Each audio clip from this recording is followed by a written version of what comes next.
साथियों नमस्कार। हमारे साथ मौजूद हैं सीपीआई एमएल के राष्ट्रीय महासचिव कॉमरेड दीपंकर भट्टाचार्य जी। हम उनसे बात करेंगे क्योंकि देश में जिस तरीके से सांप्रदायिकता का जहर घोला जा रहा है, हम तमाम मुद्दों पर उनसे बातचीत करेंगे। कॉमरेड, स्वागत है आपका चैनल में। इसको किस नज़रिए से देखते हैं, जिस तरीके से धार्मिक उन्माद फैलाया जा रहा है युवाओं के बीच में? ये तो देश के लिए बहुत चिंता की बात है।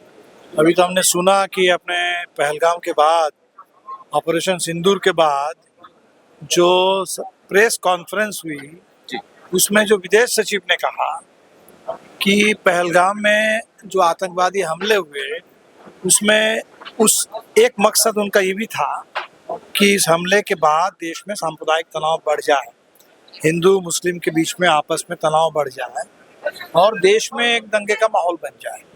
ये जो हल्ला हुआ कि भाई उसमें सिर्फ धर्म पूछ करके मारा, और उन्होंने कहा कि भाई सरकार भारत के लोगों, भारत की जनता को इस बात का श्रेय जाता है कि आपने आतंकवादियों के ये जो सांप्रदायिक मंसूबा था, इसको आपने नाकाम कर दिया। तो हमें लगता है कि देश के लिए बहुत ज़रूरी है।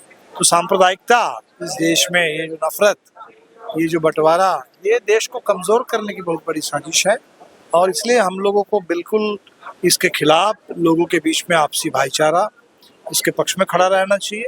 और अभी जो दोनों देश के बीच में जो पूरे जंग के हालात बन रहे हैं, मुझे लगता है बहुत चिंता की बात है, क्योंकि दोनों देश के पास परमाणु हथियार हैं और ऐसे में ये पूरे तनाव अगर लंबा चलेगा और कहीं जंग की पूरी स्थिति बनेगी तो दोनों देश के लिए पूरे बिल्कुल तबाही।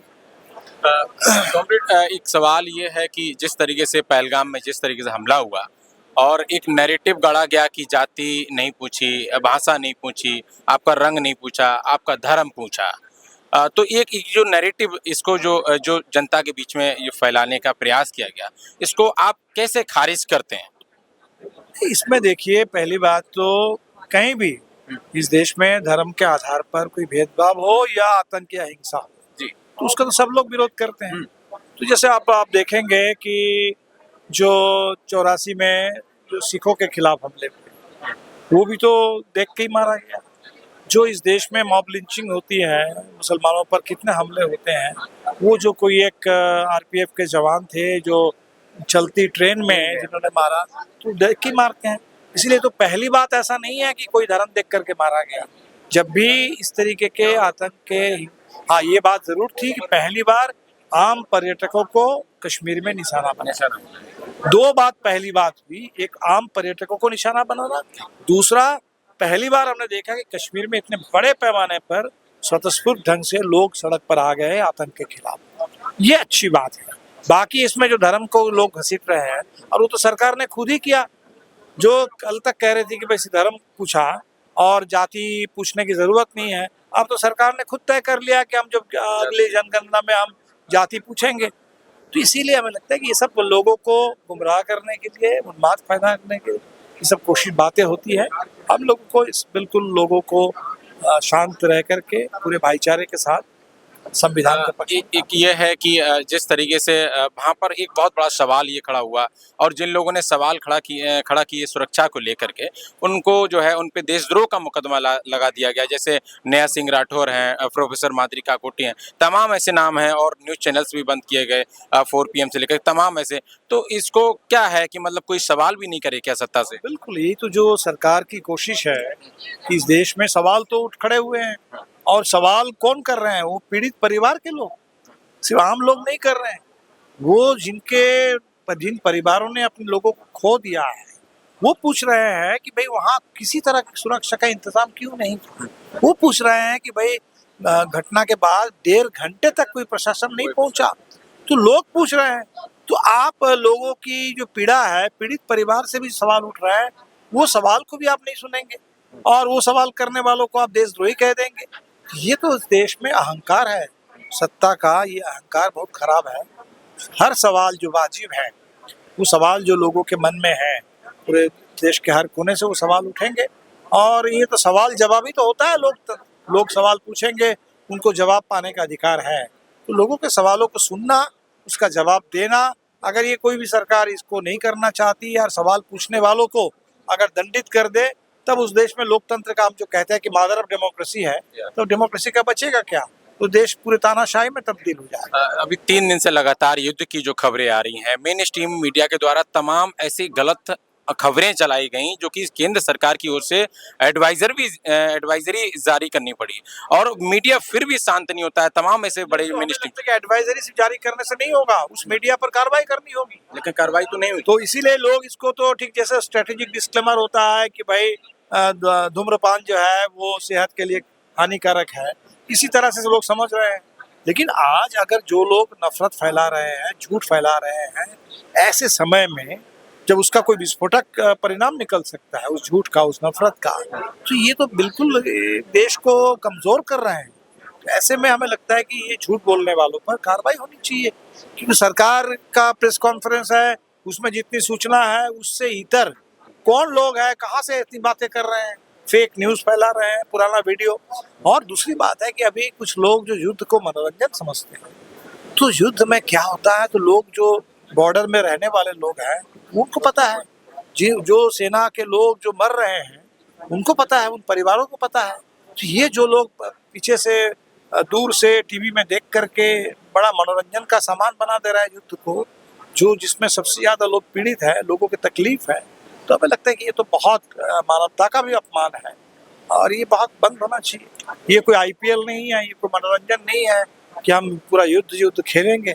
ये देश के लिए, और जो लोग 1971 को याद कर रहे हैं, तो अब बात तो 1971 में नहीं रह गई ना। अब 71 के बाद भारत के पास और पाकिस्तान दोनों के पास परमाणु हथियार है।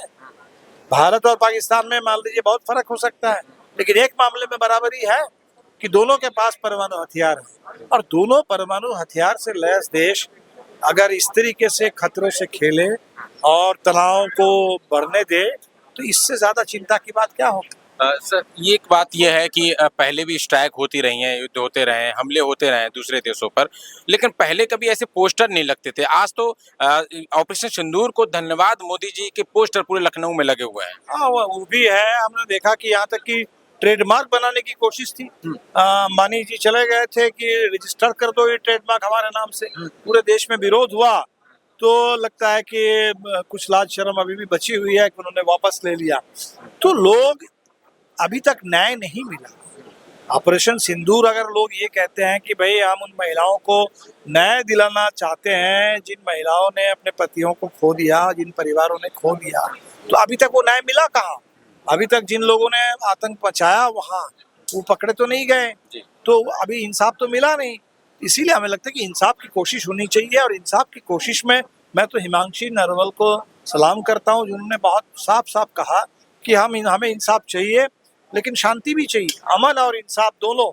ऐसा नहीं कि इंसाफ के लिए कि जंग कोई सवाल जवाब नहीं है, आतंक का जवाब जंग नहीं है, जंग अपने आप में कोई इंसाफ नहीं है। जंग तो और बहुत सारे नए सवाल खड़े हो जाएंगे देश में, इतनी तबाही मचेगी, लोगों की इतनी बर्बादी होगी।